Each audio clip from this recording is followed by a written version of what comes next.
Welcome to The Lava Flow, channeling the flow of information to the libertarian, anarcho-capitalist, voluntarist, and agorist community. Find us at thelavaflow.com. Here's your host, Roger Paxton.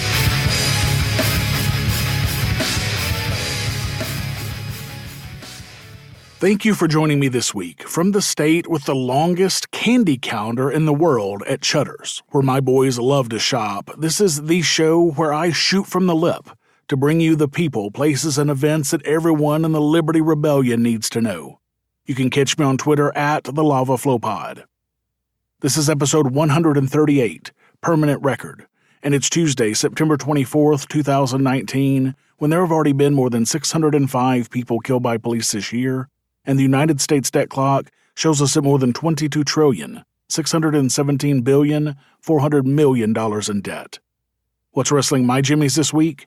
You're about to find out. Let's do it to it. The day that Snowden's book, Permanent Record, came out this past Tuesday, I had a hardback copy and the Audible audiobook version all ready to go.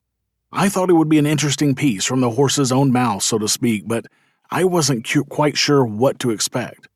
And I finished the book in 2 days. I just couldn't put it down. Holy shit, did Edward Snowden deliver? I mean, his writing style is just fantastic. His wit and humor that you get from his appearances remotely, of course, just oozes out of every page of this book. In the book, he goes all the way back to his early days, at the beginning of the book, where he talks about his first hacking attempt being the hacking of his own bedtime. And he goes all the way up to his recent marriage to the love of his life, Lindsay Mills. Now, if you haven't picked up this book yet, you need to do so. He goes deeply into the events and motivations behind his revealing of the NSA spying information, and it's just fascinating to listen to or read. But if you don't want to put money in the government's hands, you may need to pirate the book, since the Department of Justice is suing Snowden over the publication of this book, arguing that the book violates the non-disclosure agreements that it says he signed with the CIA and National Security Agency. The Justice Department said in a news release Tuesday, the day the book came out, the lawsuit alleges that Snowden published his book without submitting it to the agencies for pre-publication review, in violation of his express obligations under the agreements that he signed. The Justice Department said, though, it is not seeking to stop the release of the book, which is titled Permanent Record, and was published by Metropolitan Books, an imprint of Macmillan Publishers. Instead, the department said it would seek to recover any proceeds that Snowden earns from the book. In other words, they are trying to set an example of what happens to whistleblowers. Now, clearly, the purpose of this lawsuit is only to punish Snowden, even though they can't get him back to the United States to put him on trial. It's a bit similar to civil asset forfeiture, for example. They aren't able to convict Snowden, so they're just going to try to take all of his stuff. Look at the way Assistant Attorney General Jody Hunt describes the actions of a man who became famous for informing the public that its own government was secretly collecting their private data. She says, "This lawsuit demonstrates that the Department of Justice does not tolerate these breaches of the public's trust. We will not permit individuals to enrich themselves at the expense of the United States without complying with their pre-publication review obligations." However, polls show that more Americans see Snowden as a whistleblower, not as a traitor.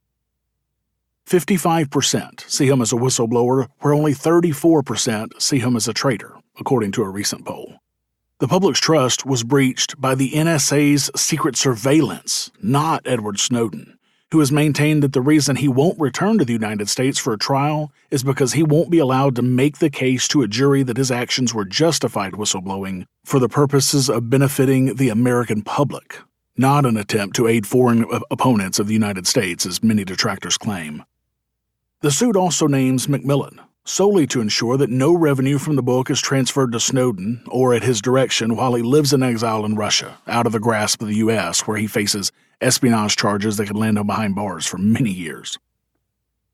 Snowden's lawyer, Ben Weisner, said in a statement Tuesday that the book does not contain any government secrets that have not already been published. The attorney also said the book was not submitted to the government for review because Snowden did not believe it would act in good faith. And of course they wouldn't have.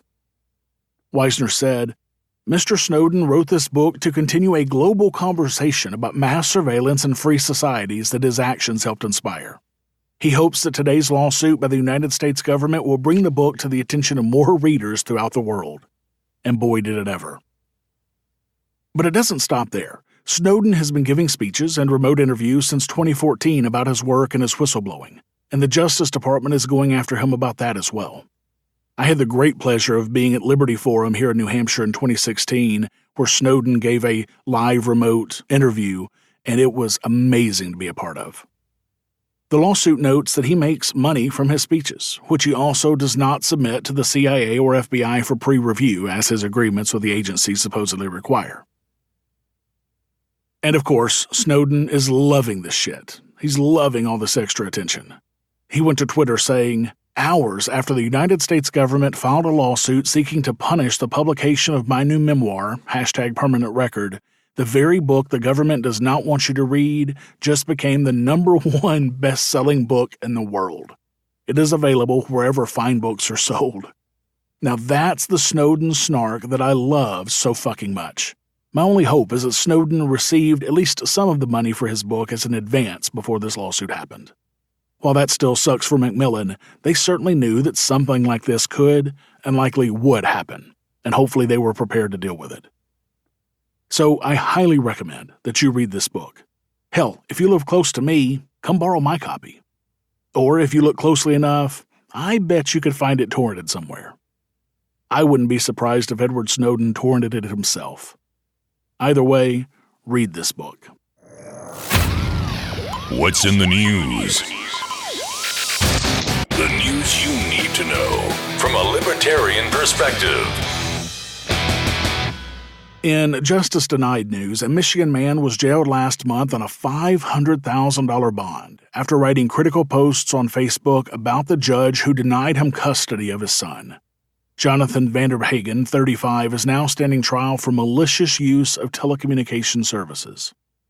The saga began 2 years ago when Vanderhagen petitioned Macomb County Circuit Court Judge Rachel Rancilio for sole custody of his 2-year-old son, Killian.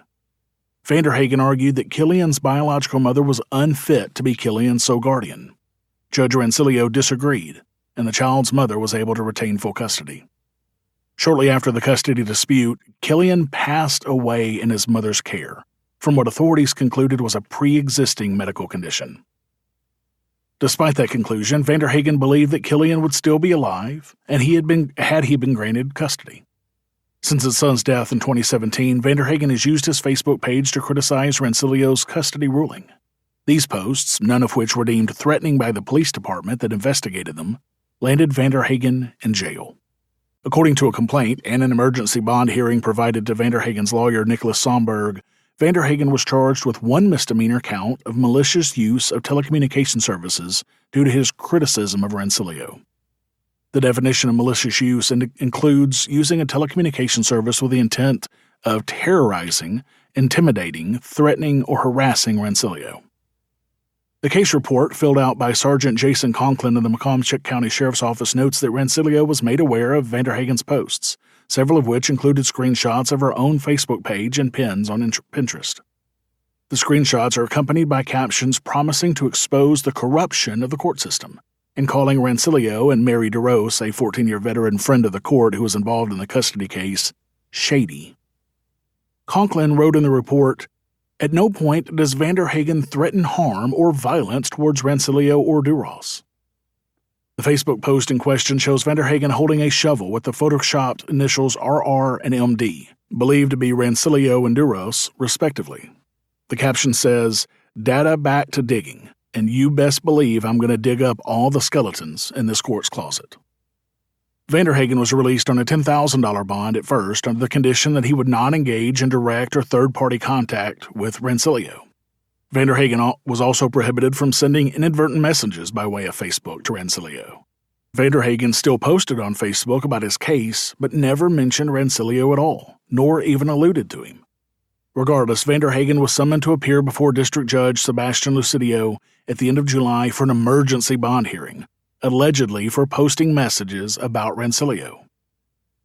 Even though the court refused to specify where and in what posts Vander Hagen supposedly threatened Rancilio, or even though Vander Hagen supposedly has a First Amendment right to freedom of speech, and even though Vander Hagen was charged with a misdemeanor, and even though Vander Hagen did not make any posts about Rancilio after his initial court case on this, and even though he has no criminal record and is not a registered firearms owner, he was still slapped with a $500,000 bond. $500,000 for a fucking misdemeanor. Rapists and murderers get out with a smaller bond than that. Somberg, Vander Hagen's attorney, likens the high bond to intimidation. He says, he has never threatened anybody, has no criminal history, and has no flight risk. A $500,000 cash bond is what you would expect for a murderer or rapist. I can't think of any other reason to set such an astronomically high bond other than to intimidate and punish him for his speech. We are fighting this case not just for my client, but to defend the constitutional rights of us all. And that's exactly what they're doing. They're trying to punish him and intimidate him for using his freedom of speech. Freedom of speech indeed. Unfit to fucking exist. In collateral damage news, a U.S. drone strike intended to hit an Islamic State hideout in Afghanistan killed at least 30 civilians resting after a day's labor in the fields, officials said.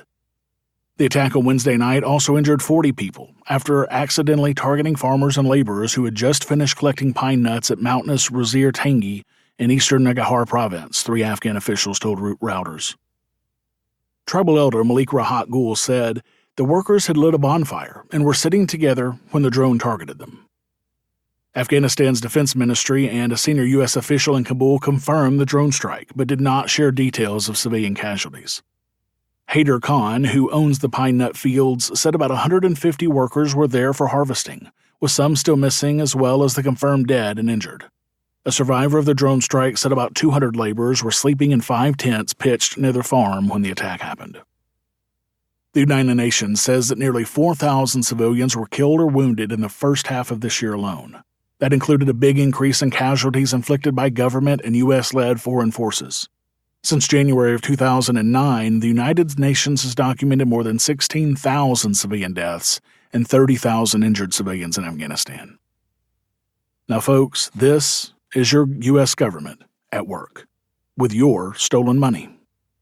I wonder how many family members of this new batch of 30 dead and 40 injured civilians will now want revenge and go straight to join the Islamic State.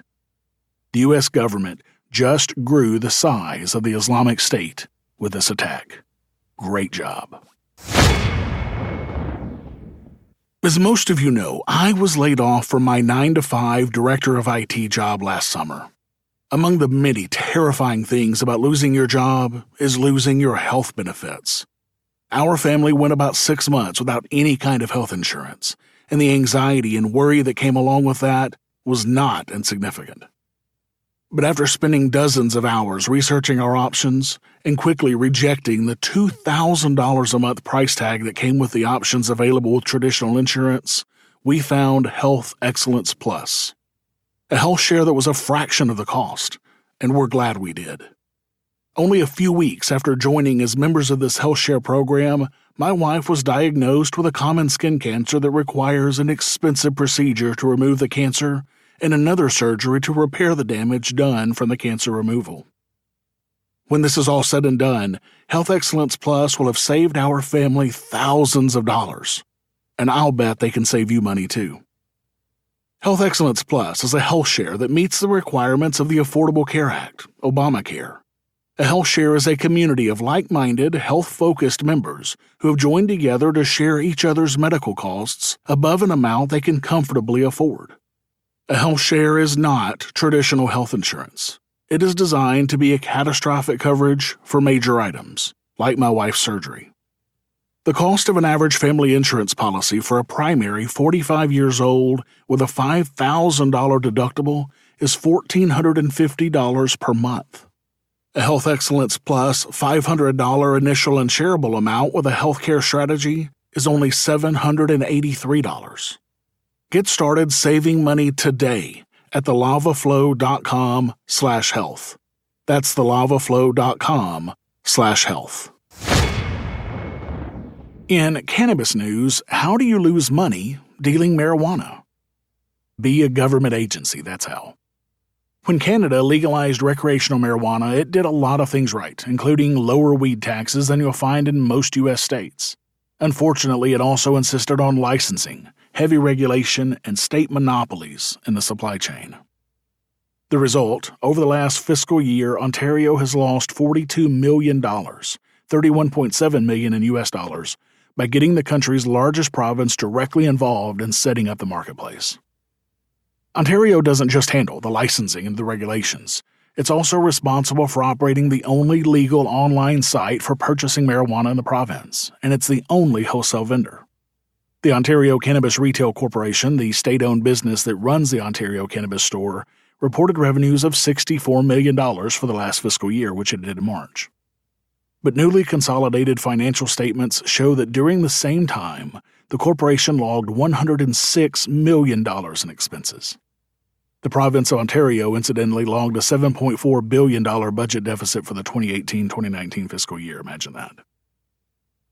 Tons of supply-side problems hamstrung the rollout of legal marijuana in Canada, leading to shortages in stock, not enough storefronts, and bureaucratic troubles for private vendors seeking permission to operate. Because the state handles the wholesaling, it had to limit the number of storefronts that it would permit, leading to a lottery. Thousands of people entered for 75 slots, and it all got messy. Canada's legal marijuana isn't as expensive as it is in places like California, but the process is still so bogged down that a black market for weed still exists. Look, government bureaucracy works slowly, and as you know, it lacks the profit motive that prompts the private sector to sort these kind of things out quickly. Until Canada and its provinces get their collective acts together for licensing and approvals, they'll be holding the private market back and costing taxpayers tons of money in the process. Or maybe they could just completely unregulate cannabis. In Bad Boys news, the U.S. Ninth Circuit Court of Appeals has ruled that Fresno police officers accused of stealing more than $225,000 while executing a search warrant are protected by qualified immunity and thus cannot be sued over the incident. This court just legalized actual theft. While the unanimous panel acknowledged that, quote, the city officers ought to have recognized that their alleged theft was morally wrong, it concluded that they did not have clear notice that it violated the Fourth Amendment. In other words, the cops weren't equipped with enough information to deduce that robbing people is a violation of their constitutional rights against unreasonable searches and seizures. A bizarre interpretation of the law, to say the least. In 2013, the Fresno Police Department carried out a raid on Micah Jessup and Britton Assajon, who were suspected of operating legal gambling machines. Neither man was ever charged, of course. Upon completing the search, officers provided both of them with a ledger maintaining that they'd only seized $50,000. Jessup and Assajon alleged that, in reality, the cops made off with $151,381 in cash and $125,000 in rare coins.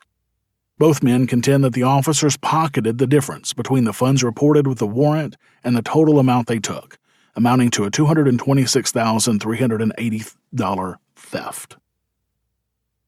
Even so, the panel granted qualified immunity, a legal doctrine that, in the words of Reason's C.J. Ciaramella, allows public officials to violate a constitutional right, so long as that right has not been clearly established by current case law. In theory, it protects civil servants from undue harassment. In practice, it allows those officials to get away with behavior that would land you and me in prison. And this is the rub. If a regular citizen, in the course of his daily job, stole $225,000 for someone, there would be no excuse and no way for them to get out of it. But because these asshats did their stealing under the color of law and wearing their silly costumes and badges, they get away with it completely. And not only that, they're allowed to continue in their job, likely stealing more money from more people. Fuck this court in the neck with qualified immunity. Maybe I should be more careful before I end up in jail with a $500,000 bail like Jonathan Vanderhagen in his first story. Nah, fuck that. I want these asshats to arrest me for this. Does anybody know how to get in contact with the Institute of Justice? Asking for a friend. I had the awesome pleasure of joining liberty-minded voluntarists, anarchists, and libertarians for the 3rd annual ForkFest in June in the beautiful White Mountains of New Hampshire, and I had a blast. I've now been to all 3 ForkFests, and I don't plan on missing a single one. This year, the event at least tripled in size from last year, with tons more people there and several food vendors. ForkFest is a decentralized camping event where no one is in charge. This means there is no ticket cost to attend the event. This also means that you are free to create whatever experience or event you want or would like others to enjoy.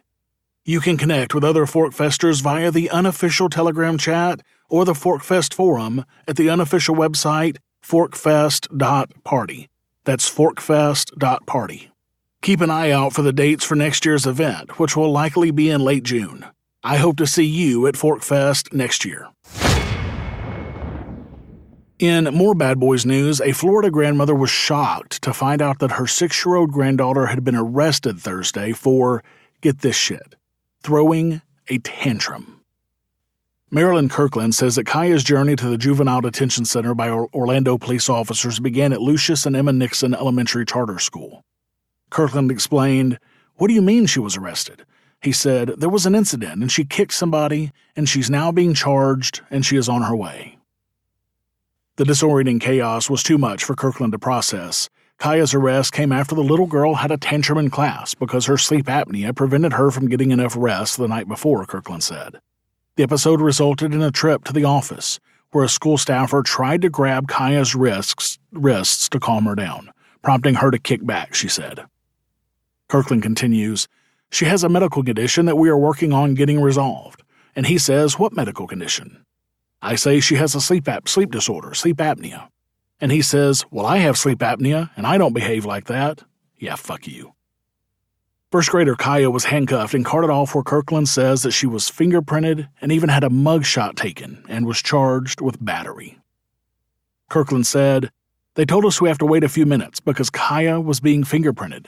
And when she said fingerprinted, it hit me like a ton of bricks. No 6-year-old child should be able to tell someone that they have had handcuffs on them and they were riding in the back of a police car and taken to a juvenile center to be fingerprinted and mugshot." The Orlando Police Department said it is now investigating actions taken by Dennis Turner, the school resource officer who arrested Kaya, and a separate 8-year-old student in separate events on the same day last week. Turner is accused of not following the department's policy regarding juvenile arrests and has been suspended from his duties pending the outcome of an internal investigation. According to the policy, any arrests of minors under the age of 12 needs approval from a supervisor, which police say Turner did not obtain. And of course, this is nothing new to a cop like this. Turner himself spent 23 years as a police officer in Orlando before retiring in June 2018, according to the department. In 2016, Turner was issued a written reprimand for excessive force after he tasered a man 5 times, jolting the suspect twice when he was already on the floor and no longer resisting. Police said that he is assigned to the Reserve Officers Program, which reportedly consists of retired officers. Fuck this cop in the neck, repeatedly with his own taser. As my good friend and supporter of this show, Link, said, get your kids out of the government indoctrination system before someone shoves them into the government incarceration system. Hear, hear, Link. Well said. In even more Bad Boys news, police officers in the U.S. were charged with more than 400 rapes over a 9-year period. And that's just the ones we know about. According to research from Bowling Green State University, police officers in the U.S. were charged with forcible rape 405 times between 2005 and 2013. That's an average of 45 times a year. Forcible fondling was even more common, with 636 instances. Yet experts say that those statistics are by no means comprehensive. Data on sexual assaults by police are almost non-existent, they say. Jonathan Blanks, a research associate with the Cato Institute's Project on Criminal Justice, said, "It's just not available at all. You can only crowdsource this kind of info." The Bowling Green SU researchers compiled their list by documenting cases of sworn non-federal law enforcement officers who have been arrested. But the 2016 federally funded paper called Police Integrity Lost, a study of law enforcement officers arrested, says the problem isn't just limited to sexual assault. Quote, "There are no comprehensive statistics available on problems with police integrity," the report says, and no government entity collects data on police who are arrested. It adds, "Police sexual misconduct and cases of police sexual violence are often referred to as hidden offenses, and studies on police sexual misconduct are usually based on small samples or derived from officer surveys that are threatened by a reluctance to reveal these cases. The nation's foremost researchers on the subject thus most often rely on published media reports." One of the greatest impediments to understanding the scope of police sexual assault is the victim's reluctance to report the crime. Philip Stinson, an associate professor of criminal justice who served as principal investigator for the police integrity paper and whose research assistants maintain the BGSU database, said, "Who do you call when your rapist or offender is a police officer? What a scary situation that must be." Stinson, a former cop himself, also said, "I have to think it's a much worse problem than my data suggests." There are several reasons behind the muddy data. The federal government cannot compel states to make the nation's 18,000 law enforcement agencies report the numbers. Even if they could, the Justice Department wouldn't have the resources to oversee and maintain such a database. But the federal government has the resource to drop tens or hundreds of thousands of dollars in bombs to kill 30 civilians, of course. Priorities, people. Come on. Ask me anything. Roger will answer your questions about, well, anything. Do you have a question for Roger? Email ama@thelavaflow.com or add your question to the latest AMA thread in the Pax Libertas Productions Facebook group. It's that time again. I'm going to answer your burning questions. Remember, you can ask me your question by adding it to the thread that I post in the Pax Libertas Productions Podcast Fans Facebook group or by emailing me at ama@thelavaflow.com. Or if you're awesome as fuck and you support this show, you can ask me your question in the Lava Flow Super Supporters Facebook group or in Patreon. So let's jump into the questions. So if you recall, I mentioned that one of my supporters sent in 13 questions to the AMA. So first, I'm going to knock out a couple more of his. First, Drake L. asks, "If you had to write a book not about voluntarism, what would it be about?" You know, there are not a ton of books out there about voluntarism, so the field is wide open. There are books describing what it is, how to live it, and even the history behind it. And you can find many of those books at essentiallibertarianism.com/books. But I do suppose that if I had to write a book about voluntarism, I would write a soft book on it, where one of the main characters is a voluntarist and lives by the creed. That's one of the things I always appreciated about Ayn Rand's books. She wrote great stories where she had characters who lived by objectivism and characters who did not. She showed the consequences of both sides of the coin. Now, I know there are many people who shit on her writing, but frankly, I'm a huge fan. But your question was not about writing a book about voluntarism, it was about writing a book not about voluntarism. So if I were to do that, I would likely write a book about some end-of-the-world event like an EMP attack, a cyber attack shutting down the grid, or something along those lines, and the people who struggle to live through it. I love books in this genre, and my favorite series in this genre is Commune by Joshua Gayu. While I've thought about writing a book, or a series of books in that genre for years, I've just never been able to find the time to actually make it happen. Maybe one day. Hey, perhaps I should start a GoFundMe, or an Indiegogo or something to finance making that happen. Send me an email at roger@thelavaflow.com if that's something you would be interested in seeing me do, enough to donate to make it happen. Drake's next question is, what is your opinion of the Prince of Lichtenstein? Other than that's a really, really fun word to say, this will probably be a disappointing answer. But like most rulers, including those in the U.S., my opinion is I don't have much of an opinion, other than I hate rulers. Frankly, I don't pay attention to our supposed rulers in the U.S., so I'm certainly not going to pay attention to some ruler half a world away. I mean, I literally know almost nothing about the guy. It's funny, I had Daryl W. Perry and his wife Jackie over to the house this weekend while we were processing our meat chickens. He asked me about a couple of, apparently, big news stories involving Trump being Trump. I hadn't heard about the vast majority of the things he brought up. And you know what? I don't give a fuck, because I like being ignorant of our rulers. I cherish not having to listen to their bullshit and getting inflamed and angered over it every single time. I like the peace of mind that it brings me. Yes, I do still try to bring you stories of government abuse here on this show, and I love doing that. But not having to pay attention to what specific politicians do on a regular basis, as I did for more than 20 years, man, that is so freeing. Drake, thank you so much for the questions. I'll get a couple more of yours knocked out next week, I promise. And speaking of Daryl W. Perry, he has a couple of questions as well. Multi-part question. Do you name your chickens? If so, what were some of the names, and how did you choose them? Do you hug the chickens? If so, do you think that loving your food before eating it makes it taste better? Daryl, thanks so much for this very fun question.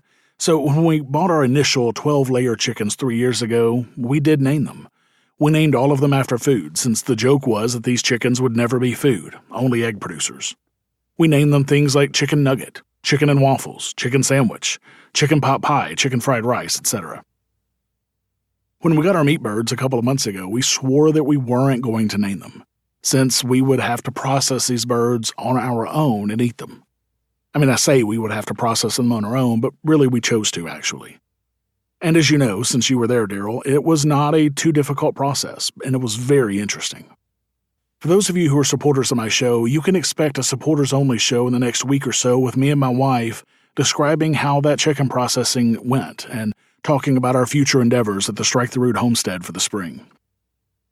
Anyway, back to our meat birds. Even though we decided not to name any of them, there ended up being 3 that we did name.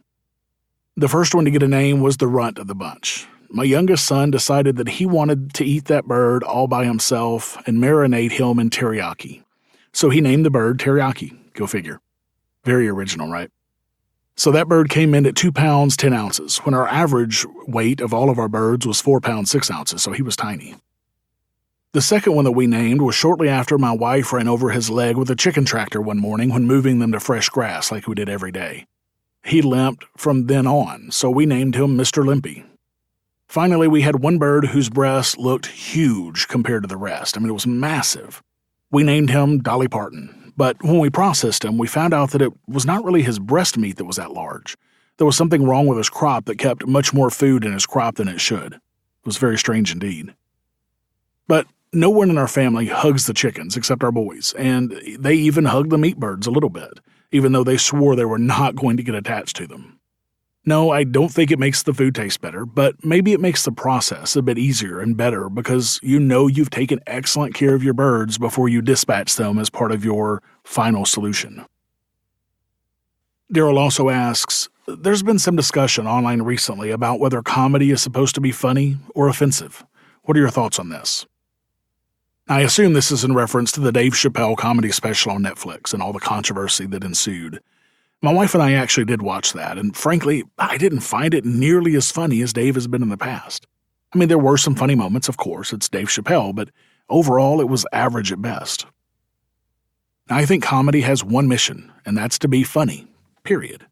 That's implied in the name comedy.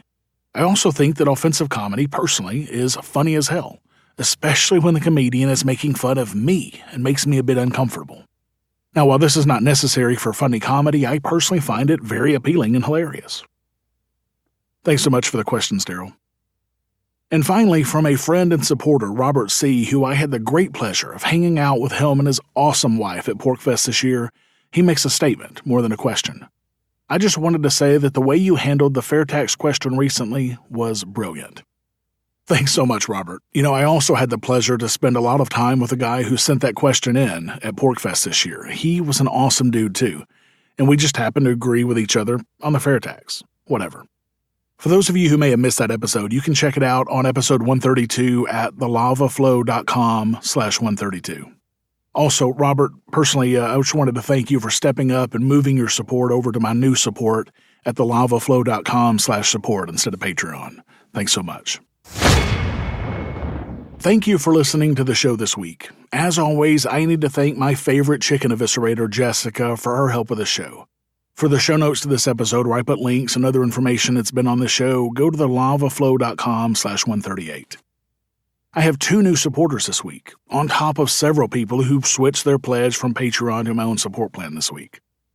Mark W., a longtime friend from high school and the former Libertarian Party of Arkansas gubernatorial candidate, became a $10 per month supporter at thelavaflow.com/support. Thank you so much, Mark. Matt, a fellow free coaster and the guy behind NewHampshireMan.com and AmericanEdgeSharpening.com, became a $5 per month supporter also at thelavaflow.com/support. Awesome, Matt. Welcome aboard, guys. That is such a big help. So thanks to all of my awesome supporters, including Matt and Mark, I am at $232.25 per episode, or 56.45% of the way towards my next goal of $500 per episode. Guys, thank you for all your support, really. Remember, when I hit this next goal, I'm going to be upping the content that I bring you from half an hour per week to a full hour. I know you want more content from me, and I want to give it to you. So add your pledge today to help me bring you twice the lava flow that you're getting today. So exercise your free market muscles by going to thelavaflow.com/support and giving a donation of as little as $1 a week using Federal Reserve notes through my site or using cryptocurrencies through Bitbacker. I want to be able to bring you more content soon, so make sure to add your donation today to help make that happen.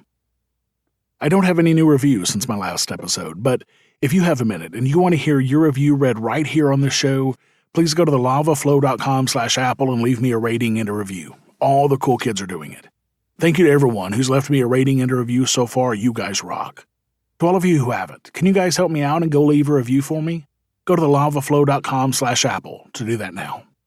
Until next time, keep striking the root. Thank you for listening to The Lava Flow at thelavaflow.com. Don't miss an episode. Subscribe now at thelavaflow.com/subscribe. This has been a Pax Libertas Productions podcast.